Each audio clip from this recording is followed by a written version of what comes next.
Bienvenue dans ce journal de campagne depuis Yaoundé au Cameroun où Africa 24 s'est mobilisé pour vous permettre de suivre toute la campagne électorale en vue du scrutin présidentiel du 7 octobre 2018.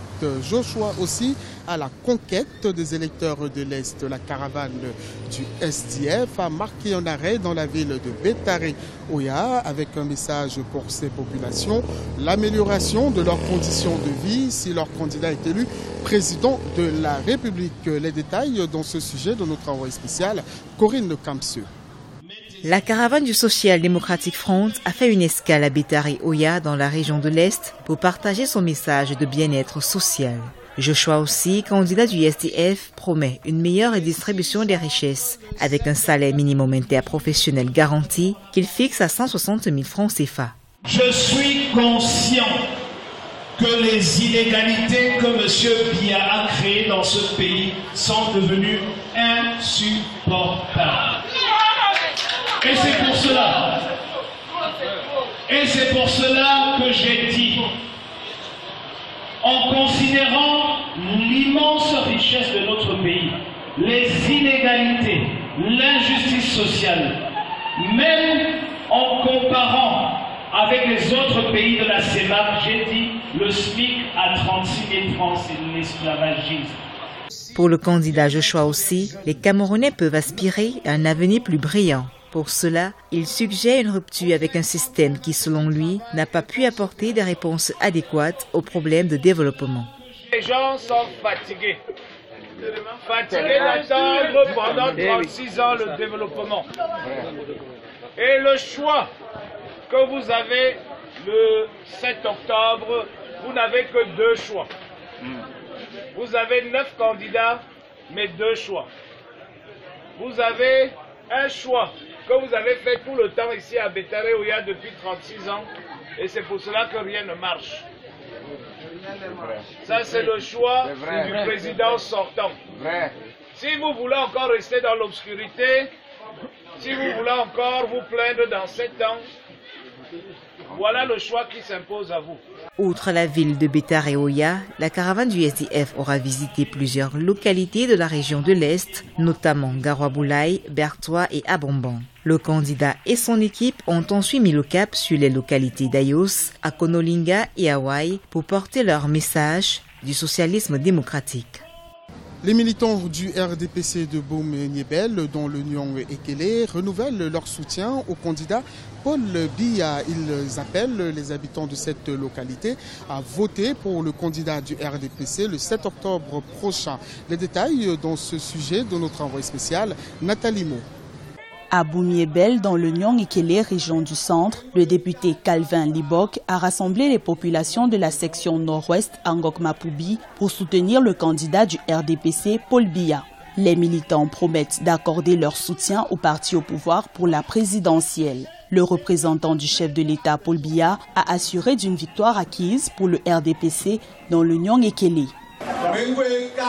Je voudrais dire à vos militants RDPC d'Union Ekele Nord-Ouest, que ce soit dans l'arrondissement de Ngok-Mapoubi ou dans tous les autres, soyez sages. Le 7 octobre prochain se tient l'élection présidentielle.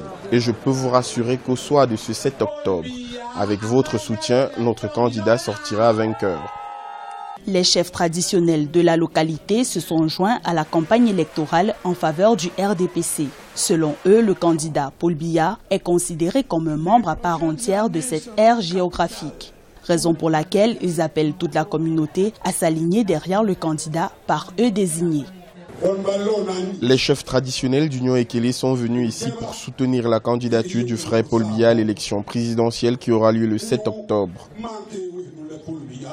Dans l'Union Ekele, le RDPC envisage de ratisser large. Dans cette logique, les militants du parti au pouvoir ont dédié un budget de 5 millions de francs CFA à la campagne électorale dans leur localité. Le but visé étant de convaincre le maximum d'électeurs dans le département. Campagne de proximité dans le sud pour le candidat Franklin Ndifor. Le leader du MCNC a sillonné les quartiers de la ville d'Ebolova à la conquête des électeurs. Plus de détails dans ce sujet de notre envoyé spécial à Ebolova, Viviane Bauken.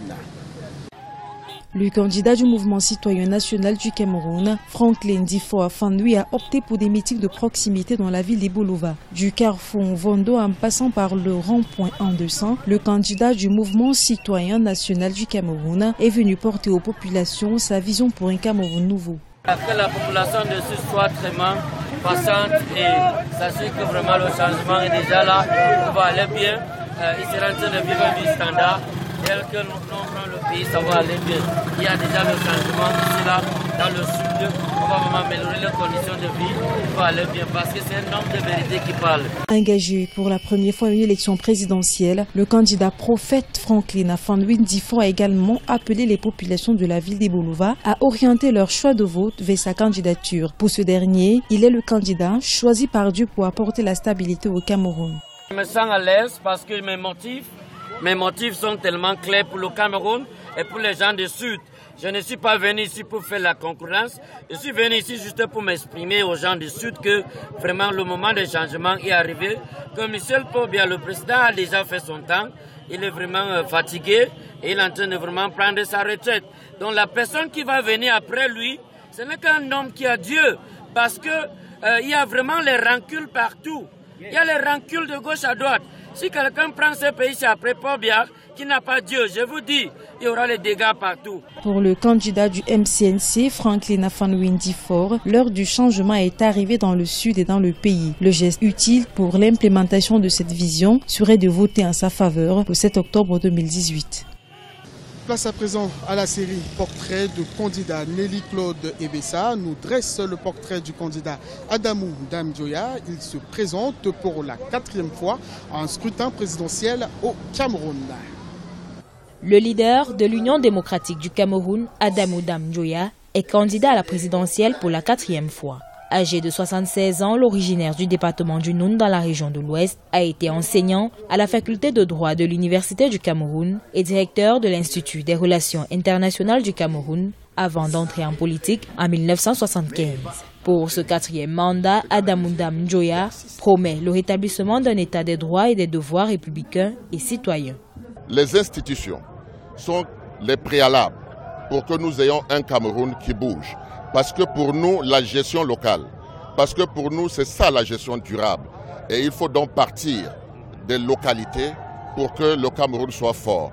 Un ancrage certain à partir de nos communes, de nos régions et un Cameroun fort. L'UDC travaille depuis des années, depuis des décennies et encore plus depuis 5 ans où nous faisons des journées républicaines où on associe tous les autres Camerounais afin qu'on puisse réfléchir avec des spécialistes sur les problèmes du Cameroun.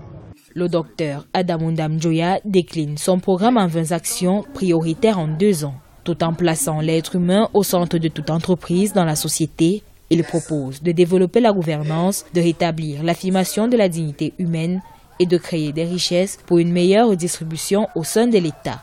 Le docteur Adamou Dame-Dioya dit qu'avec l'éthique, nous devons baser la vie politique, économique, culturelle, parce qu'il est question de faire en sorte que les Camerounais comprennent que les solutions aux problèmes doivent venir d'eux-mêmes. Faire en sorte que tous les Camerounais puissent se mobiliser et qu'on trouve des solutions communes aux problèmes qui se posent. La République a besoin de pouvoir compter sur tout le monde, les Camerounais et les Camerounaises.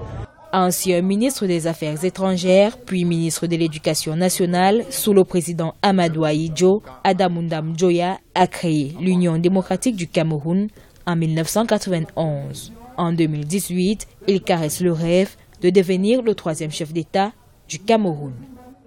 C'est la fin de ce journal de campagne réalisé depuis la place de la réunification ici à Yaoundé au Cameroun. Merci de l'avoir suivi. À très bientôt sur Africa 24.